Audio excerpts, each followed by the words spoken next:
വിശദമായി കൊച്ചിയിൽ ആക്രമിക്കപ്പെട്ട നടിയുടെ പേര് നടൻ അജു വർഗീസ് ഫേസ്ബുക്കിൽ പരാമർശിച്ചെന്ന കേസ് റദ്ദാക്കാനാവില്ലെന്ന് ഹൈക്കോടതി. ഇരയുമായി ഒത്തുതീർപ്പുണ്ടാക്കി കേസ് റദ്ദാക്കാനാവില്ലെന്നും കോടതി വ്യക്തമാക്കി. കേസിൽ പരാതിക്കാരന്റെ നിലപാട് അറിയിക്കാൻ നോട്ടീസ് അയച്ചു. അന്വേഷണത്തിൽ ഇടപെടാനാവില്ലെന്ന് ചൂണ്ടിക്കാട്ടിയാണ് നടൻ അജു വർഗീസിനെതിരായ കേസ് റദ്ദാക്കാനാവില്ലെന്ന് ഹൈക്കോടതി വ്യക്തമാക്കിയത്. ഇരയുമായി ഒത്തുതീർപ്പുണ്ടാക്കി എഫ്ഐആർ റദ്ദാക്കാനാവില്ലെന്നും കോടതി പറഞ്ഞു.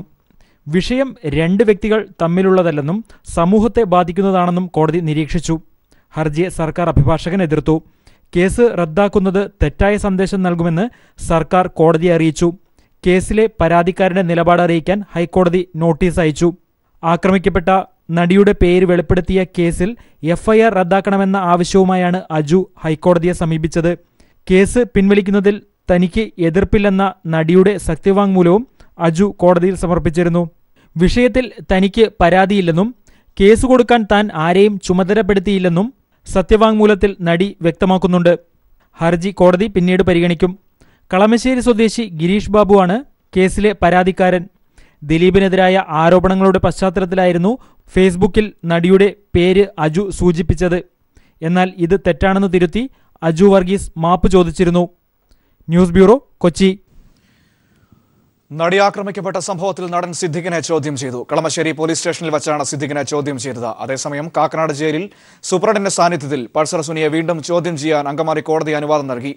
ദിലീപ് പറഞ്ഞതനുസരിച്ച് പൾസർ സുനിയെ വിളിച്ചിട്ടുണ്ടെന്ന് മാനേജർ അപ്പുണ്ണി പോലീസിനോട് പറഞ്ഞു. ഇതിനിടെ സുനി ഉൾപ്പെടെയുള്ള പ്രതികളുടെ റിമാൻഡ് കാലാവധി ഈ മാസം 16 വരെ നീട്ടി. ദിലീപുമായി സാമ്പത്തിക ഇടപാടുകൾ എന്തെങ്കിലും ഉണ്ടായിരുന്നോ എന്നറിയുന്നതിനായിരുന്നു സിദ്ദിഖിനെ ചോദ്യം ചെയ്തത്. ദിലീപും നടിയും തമ്മിലുള്ള വൈരാഗ്യത്തെക്കുറിച്ചും സിദ്ദിഖിൽ നിന്ന് വിവരങ്ങൾ തേടിയതായാണ് വിവരം. ഇതിനിടെ റിമാൻഡ് കാലാവധി അവസാനിച്ചതിനെ തുടർന്ന് പൾസർ സുനിയെയും മറ്റ് പ്രതികളെയും അങ്കമാലി കോടതിയിൽ ഹാജരാക്കി. കേസിൽ മുഴുവൻ പേരും പിടിയിലായിട്ടില്ലെന്ന് സുനി മാധ്യമങ്ങളോട് പറഞ്ഞു. രഹസ്യമൊഴിയെടുക്കാൻ അനുമതി ആവശ്യപ്പെട്ട പൾസർ സുനിയുടെ അഭിഭാഷകൻ കോടതിയിൽ അപേക്ഷ സമർപ്പിച്ചു. അപേക്ഷയിൽ സാങ്കേതിക പിഴവുള്ളതായി ചൂണ്ടിക്കാട്ടിയ കോടതി പിഴവുകൾ തിരുത്തി വീണ്ടും അപേക്ഷ നൽകാൻ നിർദ്ദേശിച്ചു. അതേസമയം പൾസർ സുനിയെ ചോദ്യം ചെയ്യാൻ അനുമതി ആവശ്യപ്പെട്ടുള്ള പ്രോസിക്യൂഷന്റെ അപേക്ഷ കോടതി അനുവദിച്ചു. കാക്കനാട് ജയിലിൽ കഴിയുന്ന സുനിയെ ജയിൽ സൂപ്രണ്ടിന്റെ സാന്നിധ്യത്തിൽ ചോദ്യം ചെയ്യാൻ മജിസ്ട്രേറ്റ് അനുമതി നൽകി. ദിലീപിന്റെ മാനേജർ അപ്പുണ്ണിയുടെ വെളിപ്പെടുത്തലിന്റെ പശ്ചാത്തലത്തിലാണ് സുനിയെ വീണ്ടും ചോദ്യം ചെയ്യാൻ അന്വേഷണ സംഘം തീരുമാനിച്ചത്. പൾസർ സുനിയെ അറിയാമെന്നും ജയിലിൽ വെച്ച് സുനി തന്നെ വിളിക്കുമ്പോൾ ദിലീപ് തന്റെ അടുത്തുണ്ടായിരുന്നുവെന്നും അപ്പുണ്ണി മൊഴി നൽകിയിരുന്നു. ദിലീപും സുനിയും തമ്മിൽ കൂടിക്കാഴ്ച നടത്തിയ വിവരം അറിയാമെന്നും എന്നാൽ ഗൂഢാലോചനയെപ്പറ്റി തനിക്കൊന്നും അറിയില്ലെന്നും അപ്പുണ്ണി അന്വേഷണ സംഘത്തോട് പറഞ്ഞിരുന്നു. അപ്പുണ്ണിയെ വീണ്ടും ചോദ്യം ചെയ്യാനും അന്വേഷണ സംഘം തീരുമാനിച്ചിട്ടുണ്ട്. പൾസർ സുനിയെ ജയിലിൽ ചോദ്യം ചെയ്തതിനു ശേഷം അറസ്റ്റുണ്ടാകുമെന്നാണ് വിവരം. News bureau, Kochi. Gas subsidy നിർത്തലാക്കുന്നതിനെതിരെ പാർലമെന്റിൽ വൻ പ്രതിഷേധം. പ്രതിപക്ഷ പ്രതിഷേധത്തെ തുടർന്ന് രാജ്യസഭ പലതവണ നിർത്തിവച്ചു. സാധാരണക്കാരെ കൊള്ളയടിക്കുകയാണ് കേന്ദ്ര സർക്കാരെന്ന് സീതാറാം യെച്ചൂരി കുറ്റപ്പെടുത്തി. അനർഹർക്കുള്ള സബ്സിഡി നിർത്തലാക്കുമെന്നും എന്നാൽ പ്രധാനമന്ത്രി ഉജ്ജ്വല യോജന പദ്ധതി പ്രകാരം സബ്സിഡി നൽകുമെന്നും കേന്ദ്ര പെട്രോളിയം മന്ത്രി സഭയെ അറിയിച്ചു. 5 കോടി കുടുംബങ്ങൾക്ക് പ്രധാനമന്ത്രി ഉജ്ജ്വല യോജന പദ്ധതി പ്രകാരം നൽകിവരുന്ന ഗ്യാസ് സബ്സിഡി നിലനിർത്തി മുഖം രക്ഷിക്കാനുള്ള ശ്രമത്തിലാണ് കേന്ദ്ര സർക്കാർ. പാചകവാതക സബ്സിഡി മാർച്ച് വരെ മാത്രമാക്കിയതിനെതിരെ പാർലമെന്റിന്റെ ഇരുസഭകളിലും വൻ പ്രതിഷേധമുയർന്നു. ഇതേ തുടർന്നാണ് സബ്സിഡി വിഭജിക്കുന്ന കാര്യം രാജ്യസഭയിലുണ്ടായിരുന്ന പെട്രോളിയം മന്ത്രി ധർമ്മേന്ദ്ര പ്രധാൻ അറിയിച്ചത്. എന്നാൽ ഇത്തരം നടപടികളല്ല, ഉത്തരവ് തന്നെ പൂർണ്ണമായും പിൻവലിക്കണമെന്നാവശ്യപ്പെട്ട് പ്രതിപക്ഷം നടുത്തളത്തിലിറങ്ങി. അന്താരാഷ്ട്ര വിപണിയിൽ ക്രൂഡ് ഓയിൽ വില താഴുമ്പോഴാണ് കേന്ദ്ര സർക്കാർ സബ്സിഡി എടുത്തുകളഞ്ഞ് സാധാരണക്കാരെ കൊള്ളയടിക്കുന്നതെന്ന് സീതാറാം യെച്ചൂരി കുറ്റപ്പെടുത്തി. ഗ്യാസ് വില താങ്ങാനാകാതെ വീണ്ടും പാവപ്പെട്ട സ്ത്രീകൾ വിറകടുപ്പുകളെ സമീപിക്കുന്നത് ആരോഗ്യ പ്രശ്നങ്ങളുണ്ടാക്കുമെന്ന കാര്യവും കേന്ദ്ര സർക്കാർ ഓർമ്മിക്കണമെന്ന് യെച്ചൂരി പറഞ്ഞു. സമാജ്വാദി, JDU, തൃണമൂൽ കോൺഗ്രസ് അംഗങ്ങളും പ്രതിഷേധത്തിൽ അണിനിരന്നു. ഇതേ തുടർന്ന് 2 തവണ രാജ്യസഭ നിർത്തിവച്ചു. ലോക്സഭയിൽ അടിയന്തര പ്രമേയമായി വിഷയം ഉന്നയിക്കപ്പെട്ടെങ്കിലും സ്പീക്കർ അനുവദിച്ചില്ല. തുടർന്ന് ശൂന്യവേളയിൽ PK Shrimati, KC Venugopal, NK Premendran തുടങ്ങിയവർ വിഷയം സഭയുടെ ശ്രദ്ധയിൽ കൊണ്ടുവന്നു. News bureau, Delhi. പാചകവാതക സബ്സിഡി നിർത്തലാക്കാനുള്ള സർക്കാർ നിർദ്ദേശത്തിനെതിരെ രാജ്യവ്യാപക പ്രതിഷേധം. കുടുംബ ബജറ്റ് താളം തെറ്റിക്കുകയാണ് നരേന്ദ്രമോദി സർക്കാരെന്ന് വീട്ടമ്മമാർ പ്രതികരിച്ചു. 18 കോടി ഗാർഹിക ഉപഭോക്താക്കൾക്ക് വൻ സാമ്പത്തിക ബാധ്യതയാണ് തീരുമാനം വഴിവെക്കുക. സബ്സിഡി നിർത്തലാക്കാനുള്ള സർക്കാർ നിർദ്ദേശം അംഗീകരിക്കില്ലെന്ന് പ്രതിപക്ഷം വ്യക്തമാക്കി. 2 മാസം മുമ്പ് ഒറ്റയടിക്ക് 32 രൂപ വർദ്ധിപ്പിച്ചതിന് പിന്നാലെയാണ് മാസം 4 രൂപ വീതം വർദ്ധിപ്പിക്കാനുള്ള സർക്കാർ തീരുമാനം. LPG സിലിണ്ടറിന് 4 രൂപ വീതം വർദ്ധിപ്പിക്കാനുള്ള സർക്കാർ തീരുമാനം ഏറ്റവും പ്രതികൂലമായി ബാധിക്കുക 18.11 കോടിയോളമുള്ള ഗാർഹിക ഉപഭോക്താക്കളെയാണ്. सारे सब चीज में डिसिप्लिन बिगड़ जाता है ना, हर चीज का जो हम लोग हर महीने जो चला के रखते हैं कि ये करना है वो करना है, सब बिगड़ जाता है डिसिप्लिन। പ്രധാനമന്ത്രി ഉജ്ജ്വല യോജന പദ്ധതി പ്രകാരം സർക്കാർ ഇക്കഴിഞ്ഞ വർഷം LPG കണക്ഷൻ നൽകിയ 2.5 കോടിയോളമുള്ള ദാരിദ്ര്യരേഖയിൽ കുത്തനെ താഴെയുള്ള കുടുംബങ്ങൾക്കും വൻ സാമ്പത്തിക ഭാരമാണ് ഉണ്ടാക്കുക. സർക്കാർ നൽകുന്ന 86 രൂപ സബ്സിഡി ഇനി മുതൽ ജനം തന്നെ നേരിട്ട് എണ്ണ കമ്പനികൾക്ക് നൽകണം. എണ്ണ വിപണിയെ GSTയിൽ നിന്ന് ഒഴിവാക്കിയ നീക്കത്തിന് പിന്നാലെയാണ് ഇത്തരമൊരു നിർദ്ദേശം എണ്ണ കമ്പനികൾക്ക് കേന്ദ്രം നൽകിയത് എന്നത് ശ്രദ്ധേയമാണ്. മെയ് 30-ന് കേന്ദ്രം നിർദ്ദേശം നൽകിയതിനു ശേഷം മാത്രം LPG സിലിണ്ടറിന് ഒറ്റയടിക്ക് 32 രൂപയോളം വർദ്ധിപ്പിച്ചു. ഇതോടെ 420 രൂപയ്ക്ക് സബ്സിഡിയോടെ ലഭിച്ചിരുന്ന പാചകവാതക സിലിണ്ടർ വാറ്റ് ഉൾപ്പെടെ 480 വർദ്ധിച്ചു. ഇതിനു പുറമെയാണ് മാസം തോറും ഇനി 4 രൂപ വീതം വർദ്ധിപ്പിക്കുന്നത്. अब हम 10,000 रुपये कमाने वाले आदमी को ज़्यादा फर्क पड़ेगा अब महीने में. अब इतनी तो हमारी तनख्वाह नहीं है, 20,000 रुपये प्राइवेट नौकरी है. 14.2 കിലോയുള്ള സിലിണ്ടറിന് 4 രൂപ വർദ്ധിപ്പിക്കുമ്പോൾ 5 കിലോ വീതമുള്ള സിലിണ്ടറുകൾക്കും ആനുപാതികമായി വില വർദ്ധിക്കും. രാജ്യത്തെ 18 കോടിയോളമുള്ള ഗാർഹിക ഉപഭോക്താക്കളെയാണ് തീരുമാനം ഏറ്റവും പ്രതികൂലമായി ബാധിക്കുക. സബ്സിഡി ഇനത്തിലെ സാമ്പത്തിക ഭാരം ജനങ്ങളുടെ തലയിൽ തന്നെ കെട്ടിവെക്കുന്ന വിചിത്ര തീരുമാനമാണ് സർക്കാർ കൈക്കൊണ്ടിരിക്കുന്നത്. മനുശങ്കർ, ദില്ലി. ലോക അത്ലറ്റിക് മീറ്റിൽ തന്നെ പങ്കെടുപ്പിക്കണമെന്ന ഉത്തരവ് നടപ്പാക്കാത്തതിനെതിരെ PU ചിത്ര സമർപ്പിച്ച കോടതിയലക്ഷ്യ ഹർജി ഹൈക്കോടതി ഡിവിഷൻ ബെഞ്ചിന് വിട്ടു. ഇതിനിടെ വിഷയത്തിൽ വിശദമായ സത്യവാങ്മൂലം സമർപ്പിക്കാൻ ഇന്ത്യൻ അത്ലറ്റിക് ഫെഡറേഷൻ സാവകാശം തേടി. എന്നാൽ കോടതി ഇത് അനുവദിച്ചില്ല. കഴിഞ്ഞ ദിവസം PU ചിത്രയുടെ കോടതിയലക്ഷ്യ ഹർജി പരിഗണിച്ച കോടതി ഇന്ത്യൻ അത്ലറ്റിക് ഫെഡറേഷനോട് വിശദമായ സത്യവാങ്മൂലം സമർപ്പിക്കാൻ നിർദ്ദേശിച്ചിരുന്നു. കോടതി ഉത്തരവ് നടപ്പിലാക്കാത്ത സാഹചര്യം വിശദീകരിച്ച് സത്യവാങ്മൂലം സമർപ്പിക്കാനായിരുന്നു നിർദ്ദേശം. എന്നാൽ ഇന്ന് കേസ് പരിഗണിച്ചപ്പോൾ ഇന്ത്യൻ അത്ലറ്റിക് ഫെഡറേഷൻ ഇത് പാലിച്ചില്ല. ഉദ്യോഗസ്ഥർ ലണ്ടനിലായതിനാൽ കൂടുതൽ സമയം വേണമെന്നായിരുന്നു ഫെഡറേഷന്റെ ആവശ്യം. ഇത് കോടതി അംഗീകരിച്ചില്ല. ഫെഡറേഷന്റെ നടപടി വ്യക്തമായ കോടതിയലക്ഷ്യമാണെന്ന് ചിത്രയുടെ അഭിഭാഷകനും വാദിച്ചു. ഇത് പരിഗണിച്ച കോടതി കേസ് ചീഫ് ജസ്റ്റിസ് ഉൾപ്പെടുന്ന ഡിവിഷൻ ബെഞ്ചിന് കൈമാറുന്നതായി അറിയിക്കുകയായിരുന്നു. കോടതിയലക്ഷ്യ നടപടികൾ ആരംഭിക്കുന്നതിന്റെ ഭാഗമായാണിത്. സിംഗിൾ ബെഞ്ചിന് കോടതിയലക്ഷ്യ ഹർജികൾ പരിഗണിക്കാനാവില്ല. News bureau, Kochi. തലസ്ഥാനത്ത് അക്രമ സംഭവങ്ങൾ ആവർത്തിക്കാതിരിക്കാനും സമാധാനം ഉറപ്പാക്കുന്നതിനും വേണ്ട എല്ലാ നടപടികളും സ്വീകരിക്കാൻ BJP CPIM ജില്ലാ നേതൃത്വത്തിന്റെ തീരുമാനം. അതീവ ശ്രദ്ധയോടെ വിഷയങ്ങളെ കൈകാര്യം ചെയ്യാനും പ്രകോപനപരമായ രീതിയിൽ പ്രവർത്തിക്കാതിരിക്കാനും ഇത് സംബന്ധിച്ച് താഴെത്തട്ടിൽ നിർദ്ദേശം നൽകാനും പാർട്ടി നേതാക്കൾ പങ്കെടുത്ത ഉഭയകക്ഷി ചർച്ചയിൽ ധാരണയായി. മുഖ്യമന്ത്രി വിളിച്ചു ചേർത്ത യോഗത്തിന്റെ നിർദ്ദേശപ്രകാരമാണ് തിരുവനന്തപുരത്ത് CPIM BJP ഉഭയകക്ഷി ചർച്ച നടന്നത്. തലസ്ഥാനത്ത് BJP RSS CPIM ആക്രമണങ്ങൾ വ്യാപകമായ പശ്ചാത്തലത്തിൽ സമാധാനം ഉറപ്പാക്കുന്നതിനായി മുഖ്യമന്ത്രിയുടെ അധ്യക്ഷതയിൽ കഴിഞ്ഞ ദിവസം രാഷ്ട്രീയ പാർട്ടി നേതാക്കളുടെ ചർച്ച നടത്തിയിരുന്നു. ഈ യോഗത്തിന്റെ തീരുമാനപ്രകാരമാണ് തൈക്കാട് ഗസ്റ്റ് ഹൌസിൽ BJP CPIM നേതാക്കളുടെ ഉഭയകക്ഷി ചർച്ച നടന്നത്. CPIM ജില്ലാ സെക്രട്ടറി ആനാവൂർ നാഗപ്പൻ, സംസ്ഥാന സെക്രട്ടേറിയറ്റ് അംഗം ആനത്തലവട്ടം ആനന്ദൻ, സംസ്ഥാന കമ്മിറ്റി അംഗം V ശിവൻകുട്ടി, BJP ജില്ലാ പ്രസിഡന്റ് സുരേഷ്, RSS ഭാരവാഹികളായ TV പ്രസാദ് ബാബു, P സുധാകരൻ തുടങ്ങിയവർ ഉഭയകക്ഷി ചർച്ചയിൽ സംബന്ധിച്ചു. അതീവ ജാഗ്രതയോടെ പ്രശ്നങ്ങളെ കൈകാര്യം ചെയ്യണം. താഴെത്തട്ടിലുണ്ടാകുന്ന പ്രശ്നങ്ങൾക്ക് ജില്ലാ നേതൃത്വം കൃത്യസമയത്ത് ഇടപെട്ട പരിഹാരം കാണണം. അക്രമങ്ങൾ ആവർത്തിക്കാതിരിക്കാനുള്ള നടപടികൾ സ്വീകരിക്കണം തുടങ്ങിയ കാര്യങ്ങൾ യോഗത്തിൽ തീരുമാനമായി. CPIM ജില്ലാ സെക്രട്ടറി ആനാവൂർ നാഗപ്പൻ, അതാത് പാർട്ടികൾ BJP ആയാലും CPM ആയാലും പ്രകോപനപരമായൊരു അന്തരീക്ഷം ഒരിക്കലും ഉണ്ടാവാതിരിക്കാൻ അതീവ ശ്രദ്ധയോടെ ഇടപെടാനും മേലത് ആവർത്തിക്കാതിരിക്കാൻ ഉള്ള എല്ലാ നടപടികളും സ്വീകരിക്കാനും സമാധാനം നിലനിർത്താനും വേണ്ടിയുള്ള ഇടപെടൽ നടത്തണം എന്ന് തീരുമാനിക്കുകയാണ്. ക്രിമിനലുകളെയും രാഷ്ട്രീയക്കാരെയും വേർതിരിച്ച് കാണണമെന്ന് BJP യോഗത്തിൽ ആവശ്യപ്പെട്ടു. BJP ജില്ലാ പ്രസിഡന്റ് അഡ്വക്കേറ്റ് S സുരേഷ്, ഇവിടുത്തെ ജനങ്ങൾ ആഗ്രഹിക്കുന്നത് സമാധാനം ആയതുകൊണ്ട് ആ സമാധാനത്തിലേക്ക് ഈ നാട്ടിനെ കൊണ്ടുപോകുന്നതിന് വേണ്ടി എല്ലാവിധമായിട്ടുള്ള താല്പര്യവും അതിനുവേണ്ടിയുള്ള നടപടിക്രമങ്ങളും BJPയുടെ ഭാഗത്തുനിന്നുണ്ടാകും. യോഗത്തിൽ കൈക്കൊണ്ട തീരുമാനങ്ങൾ രാഷ്ട്രീയ പാർട്ടികൾ ഉടൻ അവരുടെ കീഴ്ഘടകങ്ങൾക്ക് കൈമാറും. News bureau, Thiruvananthapuram. BJP ജില്ലാ കമ്മിറ്റി അംഗത്തിനെതിരെ സ്ത്രീയെ അപമാനിച്ചതിന് പോലീസ് കേസെടുത്തു. അയൽവാസിയായ ദളിത് വീട്ടമ്മയുടെ പരാതിയിലാണ് കേസ്. തിരുവനന്തപുരം ജില്ലാ കമ്മിറ്റി അംഗമായ നിലമ ഗോപാലിനെതിരെ ലൈംഗികോദ്ദേശത്തോടെ സ്ത്രീയെ സ്പർശിച്ചതിനാണ് കാട്ടാക്കട പോലീസ് കേസെടുത്തത്. വീട്ടിൽ ഭർത്താവില്ലാത്ത സമയത്ത് അതിക്രമിച്ചു കയറി കടന്നുപിടിച്ചുവെന്നാണ് വീട്ടമ്മയുടെ പരാതി. കേരളത്തിലെ 1070 ടെലിഫോൺ എക്സ്ചേഞ്ചുകളിൽ 6 മാസത്തിനുള്ളിൽ BSNL 4G Wi-Fi പ്ലസ് ഹോട്ട്സ്പോട്ടുകൾ സ്ഥാപിക്കും. പ്രതിമാസം 4 GB ഡാറ്റ ഒരു ഉപയോക്താവിന് ഇതിലൂടെ സൗജന്യമായി ഉപയോഗിക്കാം. 50 ദിവസത്തിനുള്ളിൽ കേരളത്തിലുടനീളം BSNL നെറ്റ്വർക്കിലെ ഡാറ്റാ വേഗത വർദ്ധിപ്പിക്കുമെന്നും BSNL Kerala circle chief general manager doctor PT Mathew അറിയിച്ചു. പുതിയ ലാൻഡ് ലൈൻ ബ്രോഡ്ബാൻഡ് വരിക്കാർക്ക് സൗജന്യ ഇൻസ്റ്റലേഷൻ 1 വർഷം കൂടി നീട്ടി. ഉപയോക്താക്കളുടെ എണ്ണം 1 കോടിയാക്കുന്നതിന്റെ ഭാഗമായി ആകർഷകമായ പുതിയ പ്ലാനുകൾ BSNL പുറത്തിറക്കിയിട്ടുണ്ട്. മൊബൈൽ നമ്പർ ആധാറുമായി ബന്ധിപ്പിക്കുന്നതിന് അടുത്ത വർഷം ജനുവരി വരെ അവസരമുണ്ടാകുമെന്നും അദ്ദേഹം തിരുവനന്തപുരത്ത് വാർത്താ സമ്മേളനത്തിൽ പറഞ്ഞു. ഫാഷൻ ലോകത്ത് പുതിയ തരംഗവുമായി ഇന്ത്യൻ ഫാഷൻ ലീഗ് 2017 നാളെ കൊച്ചിയിൽ നടക്കും. ഇന്ത്യയിലെ തന്നെ ഏറ്റവും വലിയ ഡിസൈനർ ഷോയാണ് നാളെ നടക്കുന്നതെന്ന് സംഘാടകർ അറിയിച്ചു.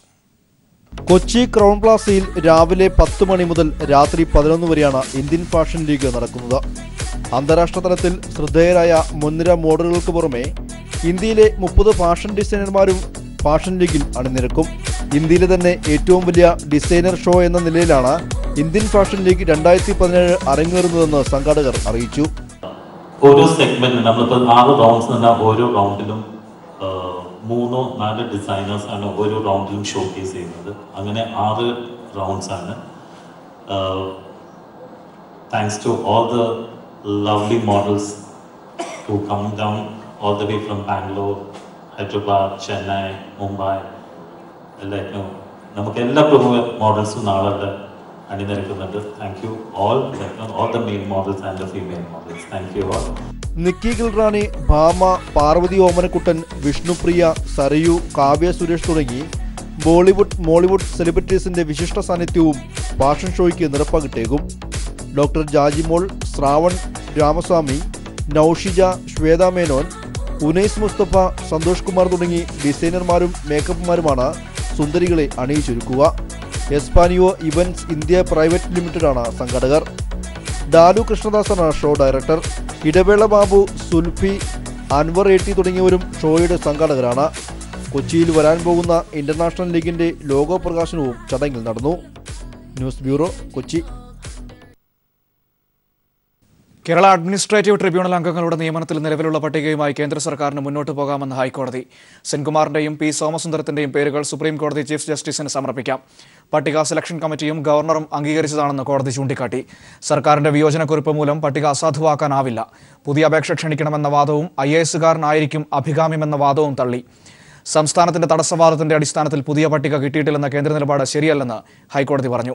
സെൻകുമാറിന്റെ KITയിലെ നിയമനം വൈകുന്നതിന് എതിരെ സമർപ്പിച്ച കോടതിയലക്ഷ്യ ഹർജിയാണ് ചീഫ് ജസ്റ്റിസ് അധ്യക്ഷനായ ബെഞ്ച് പരിഗണിച്ചത്. പെരിന്തൽമണ്ണ ഇസ്ലാമിക് സർവീസ് സൊസൈറ്റിയിലെ സാമ്പത്തിക ക്രമക്കേട് സംബന്ധിച്ച പ്രശ്നം പരിഹരിക്കണമെന്നാവശ്യപ്പെട്ട PTA അംഗത്തെ കള്ളക്കേസിൽ കുടുക്കിയെന്ന് പരാതി. പുലാമന്തോൾ സ്വദേശി KM മുഹമ്മദ് കമാലിനെയാണ് തട്ടിപ്പ് നടത്തിയ കമ്മിറ്റി അംഗങ്ങൾ കുടുക്കിയത്. സംഭവത്തിൽ പെരിന്തൽമണ്ണ പോലീസ് അന്വേഷണം തുടങ്ങി. പെരിന്തൽമണ്ണയിലെ ഇസ്ലാമിക് സർവീസ് സൊസൈറ്റി ഭാരവാഹികൾ കണക്കുകളിൽ തിരിമറി നടത്തി ലക്ഷങ്ങൾ തട്ടിയ വാർത്ത പീപ്പിൾ TVയാണ് പുറത്തുകൊണ്ടുവന്നത്. കമ്മിറ്റി അംഗങ്ങളായ C Mustafa, P Alikutty, advocate Muhammad Ali എന്നിവർക്കെതിരെ പോലീസ് അന്വേഷണം പുരോഗമിക്കുന്നുണ്ട്. ഇതിനിടെയാണ് പ്രശ്നം പരിഹരിക്കണമെന്നാവശ്യപ്പെട്ട് PTA അംഗം കൂടിയായിരുന്ന KM മുഹമ്മദ് കമാൽ ഇടപെട്ടത്. കമാലിന്റെ ബന്ധുവും സ്ഥാപനത്തിലെ ജീവനക്കാരനുമായിരുന്ന റഷീദ് പണം തട്ടിയെടുത്തതായി കണ്ടെത്തിയിരുന്നു. ഇതുമായി ബന്ധപ്പെട്ട് നൽകിയ സെക്യൂരിറ്റി ചെക്ക് ഉപയോഗിച്ചാണ് കമാലിനെ കുടുക്കിയത്.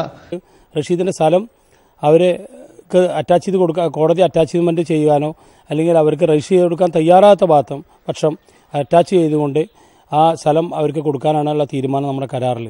എന്നാൽ ഞാൻ കൊടുത്തുള്ള സെക്യൂരിറ്റി ചെക്ക്, അവർക്ക് കൊടുത്തുള്ള സെക്യൂരിറ്റി ചെക്ക് 65 ലക്ഷം രൂപയുടെ ചെക്ക് കോടതി സ്വമനസാലെ റഷീദ് കൊടുക്കുകയോ അല്ലാത്ത പക്ഷം റഷീദ് കോടതിയിൽ കമ്മിറ്റി അറ്റാച്ച്മെന്റോ ചെയ്തു കഴിഞ്ഞാൽ എന്റെ ചെക്ക് തിരിച്ചു തരുന്നതാണ് ആ കരാറിൽ പറഞ്ഞിട്ടുള്ളത്. പെരിന്തൽമണ്ണ പോലീസിൽ കമാൽ നൽകിയ പരാതിയിൽ അന്വേഷണം തുടങ്ങിയിട്ടുണ്ട്. ഇതിനിടെ കമ്മിറ്റി പിരിച്ചുവിടണമെന്നും ട്രഷറർ ഉൾപ്പെടെയുള്ളവരെ അറസ്റ്റ് ചെയ്യണമെന്നും ആവശ്യപ്പെട്ട് ഒരു വിഭാഗം രംഗത്തെത്തി. News bureau, Malappuram. കൊച്ചിയിൽ ആക്രമണത്തിന് ഇരയായ നടിക്കെതിരായ മോശം പരാമർശം നടത്തിയ PC ജോർജ് MLA-ക്കെതിരെ സംസ്ഥാന വനിതാ കമ്മീഷൻ സ്വമേധയാ കേസെടുക്കണമെന്ന് CPI നേതാവ് ആനി രാജ. ജോർജുമായി ബന്ധമുള്ള ആർക്കോ കേസിൽ പങ്കുള്ള പോലെയാണ് ജോർജിന്റെ പ്രതികരണങ്ങളെന്നും ആനി രാജ പറഞ്ഞു. ദിലീപിന്റെ പെയ്ഡ് ഏജന്റായി ജോർജ് മാറിയെന്നും ആനി രാജ കോഴിക്കോട് പറഞ്ഞു. ഇടവേള.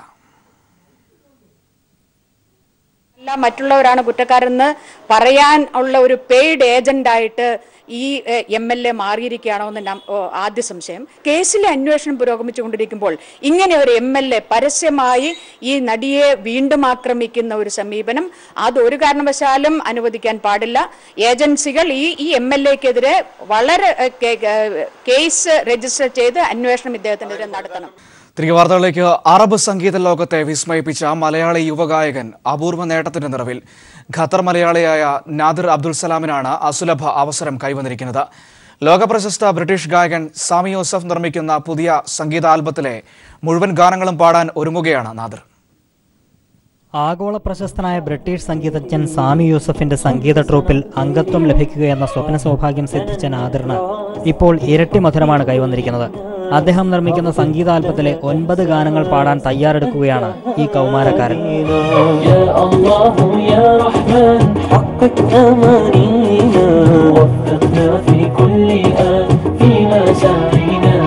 മലയാളം ഉൾപ്പെടെ വിവിധ ഭാഷകളിൽ തയ്യാറാക്കുന്ന ആൽബത്തിന്റെ റെക്കോർഡിംഗുമായി ബന്ധപ്പെട്ട് കൊച്ചിയിലെത്തിയ നാദിർ തനിക്ക് ലഭിച്ച സൗഭാഗ്യത്തെക്കുറിച്ച് ഇങ്ങനെ വിവരിച്ചു. ഞാൻ പണ്ട് വളരെ ചെറുപ്പത്തിൽ തന്നെ മൂപ്പരുടെ വളരെ വലിയൊരു ആരാധകനായിരുന്നു. അപ്പോൾ മൂപ്പരുടെ പാട്ട് കേൾക്കുകയും പാടുകയൊക്കെ ചെയ്തിരുന്നു.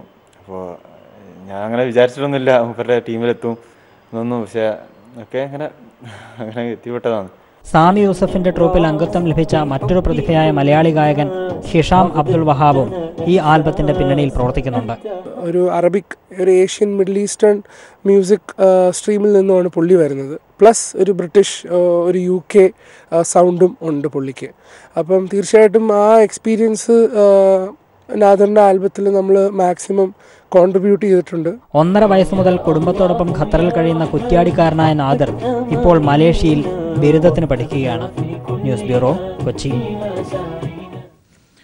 വയനാട്ടിൽ കർഷകരെ കാത്തിരിക്കുന്നത് വാർധയുടെ കാലം. കർക്കിടകത്തിലെങ്കിലും നല്ല മഴ ലഭിക്കുമെന്നായിരുന്നു കർഷകരുടെ പ്രതീക്ഷ. എന്നാൽ 55% മഴക്കുറവാണ് ഇത്തവണ വയനാട്ടിൽ രേഖപ്പെടുത്തിയത്. സംസ്ഥാനത്ത് ഏറ്റവും കൂടുതൽ മഴ ലഭിച്ചിരുന്ന ജില്ലകളിലൊന്നായ വയനാടിനെ മഴയും കൈവിടുകയാണ്. ഇത്തവണ 55% മഴയുടെ കുറവാണുണ്ടായത്. ജൂൺ 1 മുതൽ ജൂലൈ 25 വരെയുള്ള കാലാവസ്ഥാ നിരീക്ഷണ കേന്ദ്രത്തിന്റെ കണക്കാണിത്. തെക്കു പടിഞ്ഞാറൻ കാലവർഷം അവസാനിക്കാൻ മാസങ്ങൾ മാത്രം ശേഷിക്കുകയാണിത്. വരാനിരിക്കുന്ന വരൾച്ചയുടെ സൂചനയായാണ് കാലാവസ്ഥാ നിരീക്ഷകർ ഇതിനെ കാണുന്നത്. ഇവിടെയൊക്കെ എന്ന് വെച്ചാൽ കർക്കിടക 14 നാട്ടിപ്പണി കഴിയേണ്ട സമയമാണ്. ഈ സമയത്ത് ഞാറ് വെക്കുന്നതേ ഉള്ളൂ, ഇതിനു മുമ്പ്, ഓണത്തിന് മുമ്പ്. പക്ഷേ ഇവിടെ ഇപ്രാവശ്യം ഒന്നും നടക്കുന്നില്ല. കാരണം മഴക്കുറവ് തന്നെയാണ്. കാരണം വെച്ചാൽ വയനാട്ടിൽ ഏറ്റവും കൂടുതൽ മഴക്കുറവ് ഇപ്രാവശ്യമാണ് കുറേ കാലത്തിടയ്ക്ക് വന്നത്. 164.72 സെന്റിമീറ്റർ ലഭിക്കേണ്ടിരുന്ന മഴ ഇത്തവണ 73.61 സെന്റിമീറ്റർ മാത്രമാണ്. ജനുവരി മുതൽ ജൂൺ വരെ പ്രതീക്ഷിച്ച മഴ വയനാട്ടിൽ ലഭിച്ചിരുന്നു. മഴ പ്രതീക്ഷിച്ച് നെൽകൃഷി ഇറക്കിയ കർഷകരെ മഴക്കുറവ് പ്രതിസന്ധിയിലാക്കുന്നുണ്ട്. കാപ്പി, കുരുമുളക്, ഇഞ്ചി തുടങ്ങിയവയുടെ ഉൽപാദനവും ഇത്തവണ കുറയുമെന്നാണ് കർഷകർ പറയുന്നത്. News bureau, Wayanad. മുതലാളിത്ത വളർച്ചയ്ക്ക് ഹിന്ദുത്വ അജണ്ടയെ കോർപ്പറേറ്റുകൾ ആയുധമാക്കുന്നുവെന്ന് CPIM പോളിറ്റ് ബ്യൂറോ അംഗം പ്രകാശ് കാരാട്ട്. തൊഴിലാളികൾക്ക് നല്ല കാലം പിറക്കാൻ കാരണം മൂലധനത്തിലെ തത്വങ്ങളാണെന്ന് കോടിയേരി ബാലകൃഷ്ണനും പറഞ്ഞു. കാൾമാർക്സ് രചിച്ച മൂലധനത്തിന്റെ 150ാം വാർഷികത്തോടനുബന്ധിച്ച് കൊല്ലം NS പഠന ഗവേഷണ കേന്ദ്രം സംഘടിപ്പിച്ച സെമിനാറിൽ പങ്കെടുത്ത് സംസാരിക്കുകയായിരുന്നു ഇരുവരും. മുതലാളിത്ത വളർച്ചയ്ക്ക് ഹിന്ദുത്വ അജണ്ടയെ കോർപ്പറേറ്റുകൾ ആയുധമാക്കുന്നുവെന്ന് CPIM പോളിറ്റ് ബ്യൂറോ അംഗം പ്രകാശ് കാരാട്ട് സെമിനാർ ഉദ്ഘാടനം ചെയ്തുകൊണ്ട് പറഞ്ഞു. Narendra Modi and the Hindutva, they are a very good instrument for them to use to get more super profits in India. And this RSS, BJP combined and the present Narendra Modi government is doing everything to serve the interests of the big capitalists. തൊഴിലാളികൾക്ക് നല്ല കാലം പിറക്കാൻ കാരണം മൂലധനം മുന്നോട്ട് വച്ച തത്വങ്ങളാണെന്നും പല വിപ്ലവ സമരങ്ങൾക്കിത് വഴിമരുന്നിട്ടുവെന്നും കോടിയേരി ബാലകൃഷ്ണൻ ചൂണ്ടിക്കാട്ടി. തൊഴിലാളി വർഗത്തിന്റെ ജീവിതം മെച്ചപ്പെടുന്ന അവസ്ഥ ലോകത്തുണ്ടായത് മാർക്സ് മുന്നോട്ട് വെച്ച മാർക്സിസം ഉയർത്തിപ്പിടിച്ച കാഴ്ചപ്പാടാണ്. ലോകത്തെമ്പാടും അടിമകളെ പോലെ കഴിഞ്ഞിരുന്ന തൊഴിലാളികൾക്ക് ജീവിതത്തിൽ പ്രതീക്ഷ നൽകി പുതിയ തലത്തിലേക്ക് തൊഴിലാളി വർഗത്തെ ഉയർത്തിയത് മൂലധനം മുന്നോട്ട് വെച്ച രാഷ്ട്രീയ പ്രത്യയശാസ്ത്രമാണ്. സെമിനാറിനൊടുവിൽ മോഡേൺ ടൈംസ് എന്ന ചാർളി ചാപ്ലിന്റെ സിനിമാ പ്രദർശനം ഉണ്ടായിരുന്നു. KN ബാലഗോപാൽ അധ്യക്ഷനായിരുന്നു. കേന്ദ്ര കമ്മിറ്റി അംഗം PK ഗുരുദാസൻ, സംസ്ഥാന കമ്മിറ്റി അംഗങ്ങളായ P Rajendran, S Rajendran, S Sudevan, K Rajagopal, Susan Kodi, M Gangadharakkurup, N Padmalochanan, X Ernest, doctor KN Ganesh, doctor Meera Velayudhan തുടങ്ങിയവർ സംസാരിച്ചു. News bureau, Kollam. ആക്രമിക്കപ്പെട്ട നടിയുടെ പേര് പരസ്യമായി പറഞ്ഞതിന് നടി റീമ കല്ലിങ്കലിനെതിരെ കേസെടുക്കുന്നത് സംബന്ധിച്ച് പോലീസ് നിയമോപദേശം തേടി. ആക്രമിക്കപ്പെട്ട നടി പരാതിയില്ലെന്ന് പോലീസിന് കത്ത് നൽകിയതിന്റെ അടിസ്ഥാനത്തിൽ നേരത്തെ കേസ് ഒഴിവാക്കിയിരുന്നു. വിവരങ്ങളുമായിട്ട് CB ചേരുന്നുണ്ട്. CB, ഇതുമായി ബന്ധപ്പെട്ട് പോലീസ് നിയമോപദേശം തേടിയിരിക്കുകയാണോ? വിവരങ്ങൾ എന്താണ്? മനു, ഈ നടിയെ ആക്രമിച്ച കേസുമായി ബന്ധപ്പെട്ട് ദിലീപ് അറസ്റ്റിലായ ശേഷമാണ് ഈ ആക്രമിക്കപ്പെട്ട നടി ഈ മാധ്യമങ്ങൾക്ക് ഒരു പ്രസ്താവനയോടെ പ്രതികരിച്ചിരുന്നത്. ആ പ്രതികരണത്തിന്റെ ഒരു പൂർണ്ണ രൂപമാണ് റീമ കല്ലിങ്ങൽ തന്റെ ഫേസ്ബുക്ക് പേജിലൂടെ പരസ്യപ്പെടുത്തിയിരുന്നു. ഈ നടിയുടെ ആ പ്രസ്താവനയിലാണ് ഏറ്റവും അവസാനമായി നടിയുടെ പേര് പറയുന്നുണ്ടായിരുന്നു. ഈ പേര് ഉൾപ്പെടെയാണ് അന്ന് റീമ കല്ലിങ്ങൽ നടിക്ക് പിന്തുണ അറിയിച്ചുകൊണ്ട് നടിയുടെ ഈ പ്രസ്താവന അന്ന് ഫേസ്ബുക്കിലൂടെ ഇട്ടത്. ഇതാണ് ഇപ്പോൾ റീമ കല്ലിങ്ങലിനെ വിന്യായിരിക്കുന്നത്. ആ പ്രസ്താവന അന്ന് ഇട്ടെങ്കിലും മിനിറ്റുകൾക്കുള്ളിൽ തന്നെ റീമ അത് പിൻവലിക്കുകയും ചെയ്തിരുന്നു. എന്നാൽ ഇതിനെതിരെ ഈ ഫേസ്ബുക്ക് പോസ്റ്റിനെതിരെ ഒരു അബ്ദുള്ള സൈനി എന്നയാളാണ് അന്ന് പരാതി നൽകിയത്. കഴിഞ്ഞ മാസം 17-ാം തീയതി ആയിരുന്നു പരാതി നൽകിയത്. തുടർന്ന് ബിനാനിപുരം പോലീസ് കേസെടുക്കാൻ ഒരു കാര്യം കൂടിയുണ്ട്. അതായത് ഇന്ന് ഈ അജു വർഗീസിന്റെ ഇതുമായി ബന്ധപ്പെട്ട പേര് പരാമർശിച്ച കാര്യങ്ങളുമായി ബന്ധപ്പെട്ട കേസ് റദ്ദാക്കണമെന്ന കാര്യം കോടതി പരിഗണിച്ചപ്പോൾ ഹൈക്കോടതി നിരീക്ഷിച്ചത് അങ്ങനെ നടിയുമായി ബന്ധപ്പെട്ട് നിങ്ങളത് കോംപ്രമൈസ് ആക്കിയിട്ട് കാര്യമില്ല, ഇതൊരു സമൂഹത്തിന്റെ കൂടി പ്രശ്നമാണ് എന്ന രീതിയിലാണ് നിരീക്ഷിച്ചത്. ആ സാഹചര്യത്തിൽ കൂടിയാണ് ഇപ്പോൾ പോലീസ് നിയമപരമായ ഉപദേശം തേടിയിരിക്കുന്നത്. തീർച്ചയായും മനു, അത് തന്നെയാണ് ഞാൻ പറഞ്ഞു വരുന്നതും. കാരണം ഈ അജു വർഗീസിന്റെ ഇപ്പോഴത്തെ ഒരു സാഹചര്യത്തിൽ ഈ കേസുമായി ബന്ധപ്പെട്ടുകൊണ്ട് അജു വർഗീസിന് നടിയിൽ നിന്നും പരാതിയില്ലെന്ന് എഴുതി വാങ്ങിച്ച കത്തുമായി അജു വർഗീസ് ചെന്നതിനെ തുടർന്നാണ് ചെന്നെങ്കിലും ഹൈക്കോടതി പറഞ്ഞത് ഇത്തരം കാര്യങ്ങളിൽ ഒരു സമൂഹത്തെ ബാധിക്കുന്ന കാര്യങ്ങളായതുകൊണ്ട് ഈ നടി അല്ലെങ്കിൽ ഇര പറയുന്ന വാക്ക് അല്ലെങ്കിൽ ഇര കേസില്ല എന്ന് പറഞ്ഞാലും ഇത്തരത്തിലുള്ള കേസ് തള്ളിക്കളയാനാവില്ല എന്നാണ് ഹൈക്കോടതി പറഞ്ഞത്. ഈ ഒരു സാഹചര്യത്തിൽ തന്നെയാണ് റീമ കല്ലിങ്ങലും ഇതേ നടപടി തന്നെയാണ് നേരത്തെ സ്വീകരിച്ചത്. ഈ ആക്രമിക്കപ്പെട്ട നടിയിൽ നിന്നും ഒരു കത്തെഴുതി വാങ്ങി പോലീസ് നൽകുകയും അങ്ങനെ ആ പോലീസ് നടപടികൾ മുന്നോട്ട് പോവുകയായിരുന്നു. എന്നാൽ ഇപ്പോൾ ഹൈക്കോടതിയിൽ നിന്നും പുതിയ വിധി ഉണ്ടായ സാഹചര്യത്തിൽ ഇപ്പോൾ റീമ കല്ലിങ്ങിനെതിരെയും പരാതി അല്ലെങ്കിൽ കേസെടുക്കേണ്ട ഒരു അവസ്ഥയാണ് ഇപ്പോൾ വന്നിട്ടുള്ളത്. എന്നാൽ ബിനാനിപുരം പോലീസിലാണ് അന്ന് റീമ കല്ലിങ്ങിനെതിരെ പരാതി വന്നത്. ഈ ഒരു കേസുമായി ബന്ധപ്പെട്ടുകൊണ്ട് കൂടുതൽ നിയമോപദേശം നേടിക്കൊണ്ട് തന്നെ ഇപ്പോൾ റീമയ്ക്കെതിരെ കേസെടുക്കേണ്ട ഒരു അവസ്ഥയാണുള്ളത്. അത് എന്തായാലും ഈ പോലീസ് വിവരങ്ങൾ നൽകിയത്. ഏതായാലും റീമ കല്ലിങ്ങലിനെതിരെ കേസെടുക്കുന്ന കാര്യത്തിൽ പോലീസ് നിയമോപദേശം തേടിയിരിക്കുന്നു. കൊച്ചിയിൽ ആക്രമണത്തിനിരയായ നടിയുടെ പേര് പരാമർശിച്ച സംഭവം